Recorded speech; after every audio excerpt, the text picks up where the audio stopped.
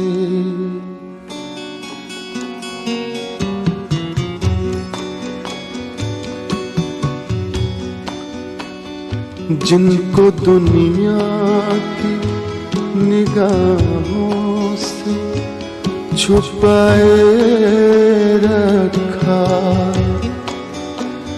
جن کو ایک عمر کلیجے سے لگائے رکھا, دین جن کو جنہیں ایمان بنائے رکھا,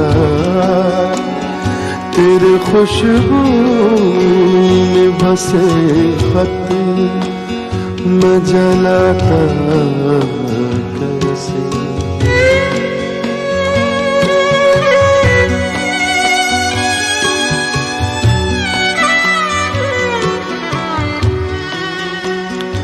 جن کا ہر لفظ مجھے یاد تھا پانی کی طرح, یاد تھے مجھے کو جو پیغام زبانی کی طرح, مجھ کو پیارے تھے جو انمول نشانی کی طرح, تیرے خوشبو میں بسے خط میں جلاتا کیسے.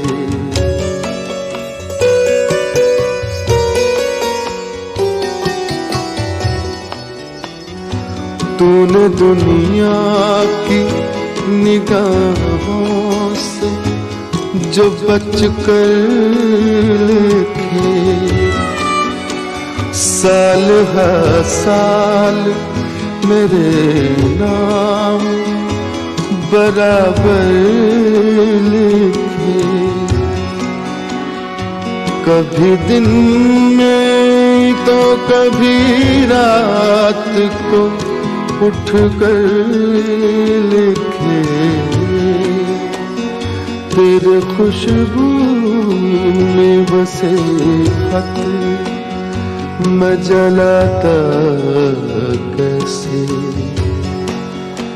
پیار میں ڈوبے ہوئے خط میں جلاتا کیسے. تیرے ہاتھوں کے لکھے خط میں جلاتا کیسے. تیرے خط آج میں گنگا میں بہا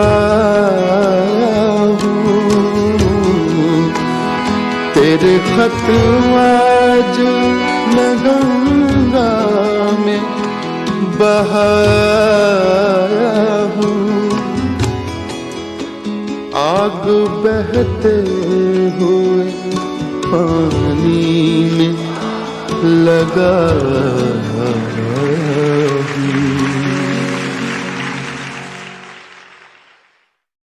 دوستو, اپنے خیالات کو دوسروں تک پہنچانا ہے, اپنے جذبات کو بیان کرنے کا ایک سب سے خوبصورت اور بہترین طریقہ ہے شاعری. شاعری کے ذریعے وہ بات ہم دوسروں تک پہنچاتے ہیں جو ہمارے ذہن و دل میں ہوتی ہے. قلم کے ذریعے خوبصورت عکاسی ہوتی ہے جذبات کی. صدائے نو کے تحت اپنا کلام پیش کر رہی ہیں ندا دانش. آئیے محسوس ہوتے ہیں ان کے کلام سے. اس نظم کا عنوان ہے دھندلی سرحدیں.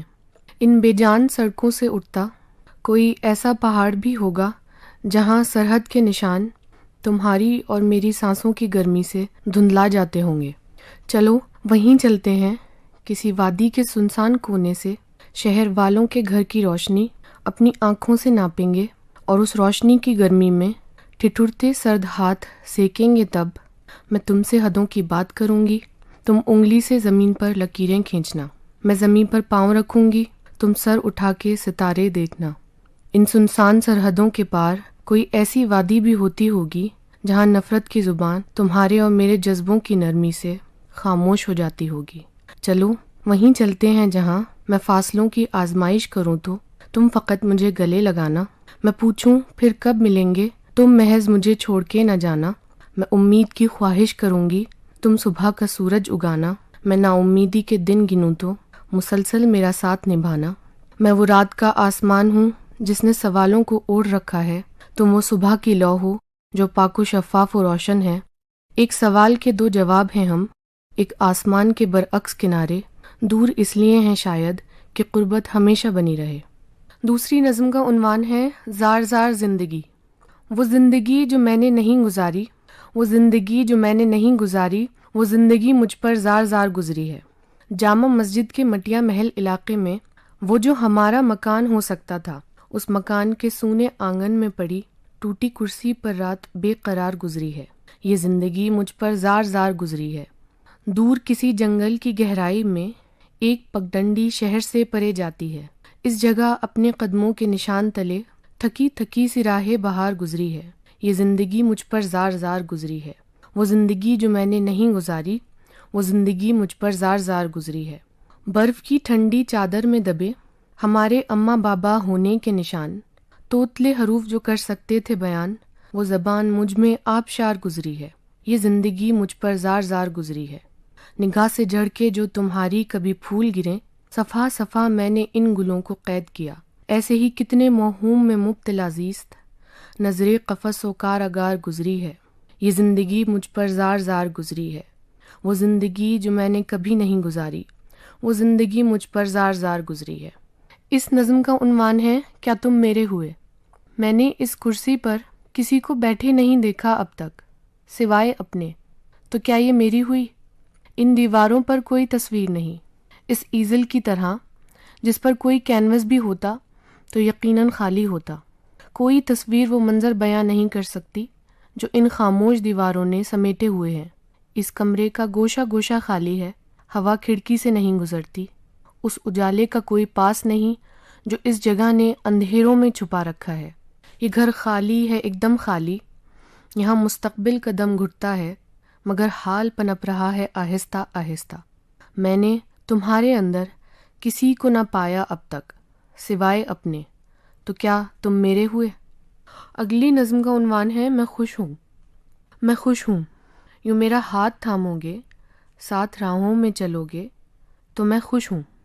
یوں میرا ہاتھ تھامو گے، ساتھ راہوں میں چلو گے تو میں خوش ہوں۔ کسی مصروف لمحے میں مسکرا کر مجھ کو دیکھو گے تو میں خوش ہوں۔ مگر جب رات ہوتی ہے اور تم نیند کی گردوں سے یکایک خوابوں میں کھوتے ہو، میرے اندر کے سبھی وہ زخم مجھے پھر گھیر لیتے ہیں۔ اکیلی اور تنہا میں پرچھائیوں سے لڑتی ہوں، اکیلی اور تنہا میں پرچھائیوں سے لڑتی ہوں، تمہاری دی ہوئی شفقت سیاہی سے رگڑتی ہوں۔ جو تم خوابوں میں ہوتے ہو میں ایک جنگ لڑتی ہوں۔ پھر جب صبح کی چڑیا میرے کانوں میں نہ چہکے، کسی بدذات کی چیخیں میرے کانوں میں ہوتی ہیں۔ پھر جب صبح کی چڑیا میرے کانوں میں نہ چہکے، کسی بدذات کی چیخیں میرے کانوں میں ہوتی ہیں، میں سہمی سی اسی قفس کونے میں ہوتی ہوں جو تم جاگتے ہو اور مجھ سے پوچھتے ہو پھر کہ میں نے رات کیا کیا، یوں صبح تک کیا ہوا۔ میں اس وقت درد کی گردش میں تھکی بے حال ہوتی ہوں، میری اس خاموشی کو چلو خود غرضی ہی کہہ لو، مجھے پھر چھوڑ کر اپنے کاروبار کو سہلو، مگر جب واپس آؤ تو تھوڑی سی دھوپ لا دینا، وہ بازار میں بکتے اجالے گھر کو لا دینا، ہمارے گھر کی دیواریں اندھیروں میں ڈوبی ہیں، میں جن پر سارا دن اپنے بھرم کے دیے جلاتی ہوں، ہمارے گھر کی دیواریں اندھیروں میں ڈوبی ہیں، میں جن پر سارا دن اپنے بھرم کے دیے جلاتی ہوں، انہیں ہمت سے میں اپنی سجاتی ہوں بجھاتی ہوں، انہیں ہمت سے میں اپنی سجاتی ہوں بجھاتی ہوں۔ جب تم ساتھ نہیں ہوتے، یہ دن ہو یا کی ہوں راتیں، میری افسردگی کی بدروح میرے ہی ساتھ رہتی ہے، یہ ہنس کر مجھ سے کہتی ہے میں خوش ہوں۔ اپنے کلام سے محظوظ کر رہی تھیں ندا دانش۔ نوجوان ساتھی ہمارے ہر فن مولا ہوتے ہیں، ان کی کوشش رہتی ہے کہ زندگی کی راہوں میں کچھ اس انداز میں بڑھا جائے کہ تعلیم حاصل کرنے کے ساتھ ساتھ اپنے ذوق و شوق کو بھی پورا کیا جائے، اور ذوق و شوق میں ہی شامل یہ شعر و شاعری بھی ہے جناب، اور آگے چل کر کچھ لوگ اسے اپنا پروفیشن بھی بنا لیتے ہیں۔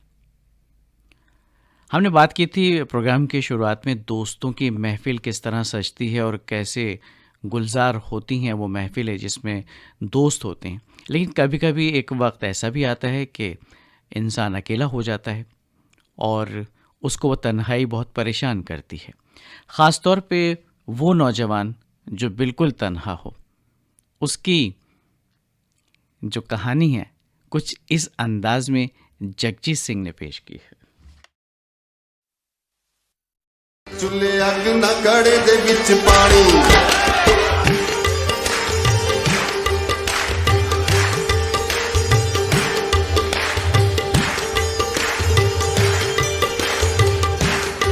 او چولہے اگ نہ کڑے دے وچ پانی، پانی پانی چولہے اگ نہ کڑے دے وچ پانی، چولہے اگ نہ کڑے دے وچ پانی، او چولہے اگ نہ کڑے دے وچ پانی، او چھڑیاں دی جون پوری، او چھڑیاں دی جون پوری، چولہے اگ نہ کڑے دے وچ پانی۔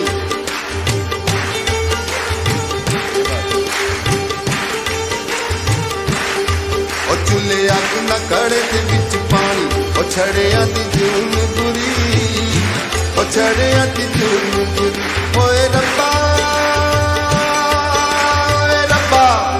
ربا ساڈی بھی بنا دے کوئی رانی، ربا ساڈی بھی بنا دے کوئی رانی، او چھڑیاں دی جون پوری، او چھڑیاں دی جون پوری، اے لار لپا لائی رکھدا، اکھی ٹپا لائی رکھدا، لار لپا لائی رکھدا،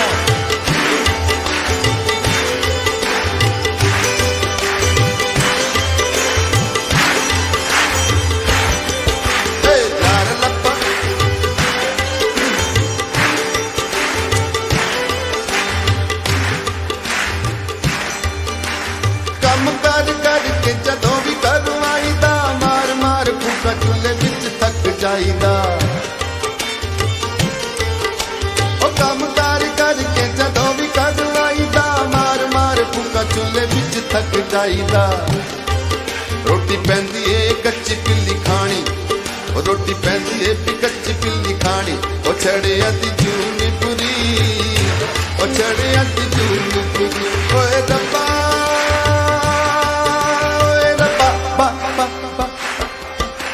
ساڈی بھی بڑا دے کوئی رانی، او ربا ساڈی بھی بڑا دے کوئی رانی، او چھڑیاں دی جون پوری، او چھڑیاں دی جون پوری، اے لار لپا لائی رکھدا، لپا لائی رکھدا، لار لپا لائی رکھدا، اڈی ٹپا لائی رکھدا، لار لپا لائی رکھدا، اڈی ٹپا لائی رکھدا، لار لپا لائی رکھدا، اڈی ٹپا لائی رکھدا۔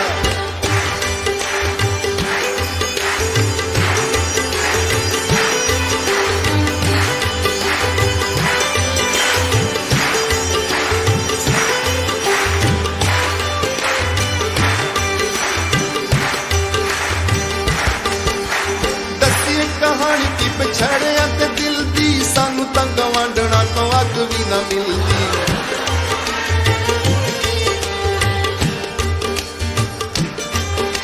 وہ دسی کہانی کی پچھڑیاں تے دل دی، سانو تاں گوانڈنا تو اگ بھی نہ ملدی،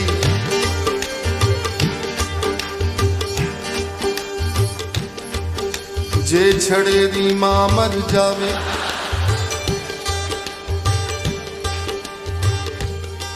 ਉਹ ਕੱਲਾ ਬੈਠਾ ਸੋਗ ਮਨਾਵੇ ਤੇ ਕੋਈ ਜਨਾਨੀ ਦਰਦੀ ਉਹਦੇ ਘਰ ਪਿੱਟਣ ਨਾ ਆਵੇ ਦੱਸੀ ਕਹਾਣੀ ਕਿ ਵਿਛੜਿਆ ਤੇ ਦਿਲ ਦੀ ਸਾਨੂੰ ਤਾਂ ਗਵਾਂਢਣਾ ਤੋਂ ਅੱਗ ਵੀ ਨਾ ਮਿਲਦੀ